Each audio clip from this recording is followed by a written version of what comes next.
បាទសូមគោរពជំរាបសួរអស់លោកស្រីអ្នកនាងកញ្ញាដែលជាអតិថិជនទឹកឃ្មុំជើងឯព្រៃរតនគិរីព្រមទាំងត្បូងធម្មជាតិបាទថ្ងៃនេះខ្ញុំបាទចេញមកបិទវគ្គ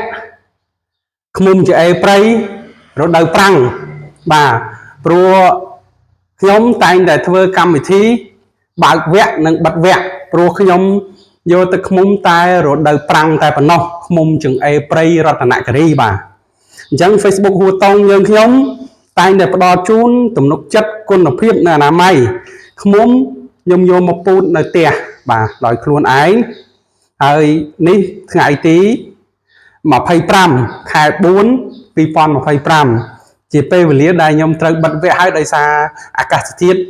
មានភ្លៀងធ្លាក់ពេលមានភ្លៀងធ្លាក់ខ្ញុំបាទបញ្ឈប់ការយកពីព្រៃមកអញ្ចឹងលក់តែក្នុងស្តុកនៅសល់ប៉ុណ្ណឹងបាទនេះ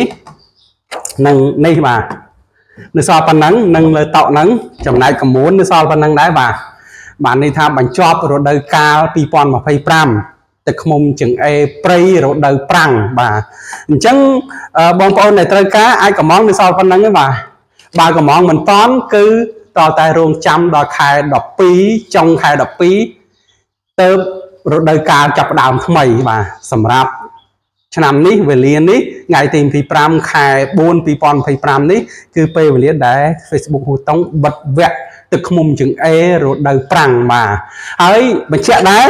ឃ្មុំចំណែកត្បូងបាទ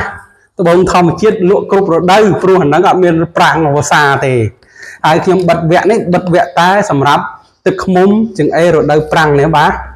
ហើយខ្ញុំបាទបើទិញពីខ្ញុំបញ្ជាក់ទៀតហាមរក្សាក្នុងទូទឹកកកព្រោះនេះជាប្រភេទឃ្មុំឆៅទឹកឃ្មុំឆៅសំដៅលើគុណភាពឱសថបងប្អូនដែលចង់បានទឹកឃ្មុំពិតដែលមានគុណភាពឱសថល្អប្រើជាឱសថកុំភ្លេច Facebook ហួតង Telegram 088 32 13ដើម47បាទហើយសារថ្មី Telegram 088 32 13ដើម47ទំនុកចិត្តគុណភាពអនាម័យមាននៅទីនេះក្រុងបានលុងបាទសូមជម្រាបលា